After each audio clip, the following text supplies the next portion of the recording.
আমাদের খনিজ সম্পদ যেটা গ্যাস উত্তোলন হয়, এই গ্যাস থেকে আমরা যদি 5 ভাগের 1 ভাগ যদি জাকাত ফান্ডে দেওয়া হয়, তাহলে প্রতি মাসে প্রায় 10 থেকে 11 কোটি টাকা জাকাত কালেকশন হবে। যদি আমাদের কয়লা এখান থেকে যদি এই জাকাত কালেকশন করা হয়, তাহলে প্রতি মাসে প্রায় 30 কোটির বেশি জাকাত কালেকশন হবে। তো সব মিলাই দেখা যায় যে মাসে প্রায় 50 থেকে 60 কোটি টাকা এই খনিজ সম্পদ থেকে জাকাত ফান্ডে যাবে, যেটা আমরা যদি বাৎসরিক হিসাব করি তাহলে দেখব প্রায় 500 থেকে 700 বা আরও কম বেশি হতে পারে। তো এটা আনঅফিসিয়ালি আমি একটা ক্যালকুলেশন করে দেখলাম যে আমরা যদি পুঙ্খানুপুঙ্খভাবে প্রত্যেকেই ফসলের জাকাত আদায় করতাম, তাহলে আক্কেলপুরের মতো একটি ছোট্ট উপজেলা থেকে ইরির মৌসুমে প্রায় 9 থেকে 10 কোটি টাকা বা এরকম কম বেশি হতে পারে, এতটুকু পরিমাণ জাকাত আদায় হবে।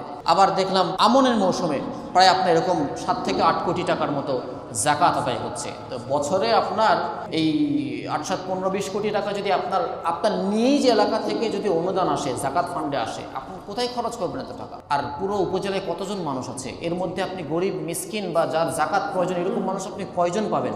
আপনি জাকাত দিয়ে শেষ করতে পারবেন না। তো গরিব এবং ধনীর মধ্যে যদি সমতা চলে আসে, তাহলে সমাজে কি এত ভেদাভেদ থাকবে, এত বৈষম্য থাকবে?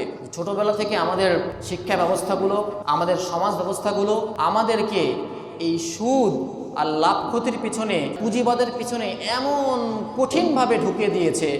আপনি ক্লাস প্রাইমারি থেকে শুরু করে আপনি বিসিএস এক্সাম দিতে যাবেন, বেশিরভাগ এক্সামে সুদ আসলের অঙ্ক আপনার থাকবেই, লাভ ক্ষতির অঙ্ক আপনার থাকবেই। আমরা লাভ ক্ষতি সকলেই বুঝি, সুদের হিসাব সকলেই বুঝি, কিন্তু জাকাতের হিসাব আপনি আমি কেউ বুঝি না। জাকাতের হিসাব কোনোদিন অঙ্ক আমরা করতেই বসি না। আমরা জাকাতের মতো এরকম একটা গুরুত্বপূর্ণ বিধানকে ভুলে রেখে, যে সুদ আল্লাহ এবং রাসূলের বিরুদ্ধে যুদ্ধ ঘোষণার নামান্তর, আমরা সেই সুদকে বেছে নিয়েছি। এবং আমাদের বাংলাদেশ থেকে এই সুদকে, মাইক্রো ফাইন্যান্সকে গ্রামে গ্রামে, ঘরে ঘরে পৌঁছে দেওয়ার কারণে এমনও ব্যক্তি আছেন যাদেরকে ইসরায়েলেরা, যাদেরকে আমেরিকানরা, যারা পুরো পৃথিবীর মানবাধিকার নষ্ট করে মানবাধিকারের কাণ্ডারি নিয়ে বসে আছে, তারা তাদেরকে নোবেল দিয়ে বসছে। কেন? পুরো দেশে, পুরো পৃথিবীতে সুদের ছোট্ট ছোট্ট কণা সেটা সৃষ্টি করছে। প্রত্যেকটা জায়গায় মানুষকে সুদের মধ্যে জড়িয়ে নিয়েছি আমরা। তো এই টাকাগুলো আপনার আমার সম্পদের ভিতরে আছে, যেটা আমরা প্রতিনিয়ত ভোগ করছি। কিভাবে ভোগ করছি? ওই যে প্রথমে বললাম যে আপনি বিসমিল্লাহ বলে জবেহ করে ছাড়া আপনি পশু ভোগ করছেন না, কারণ এটা হারাম। আর আপনি জাকাত দিয়ে আপনার সম্পদ পবিত্র না করে ওই জাকাত সহই আপনি সম্পদ ভোগ করে ফেলছেন।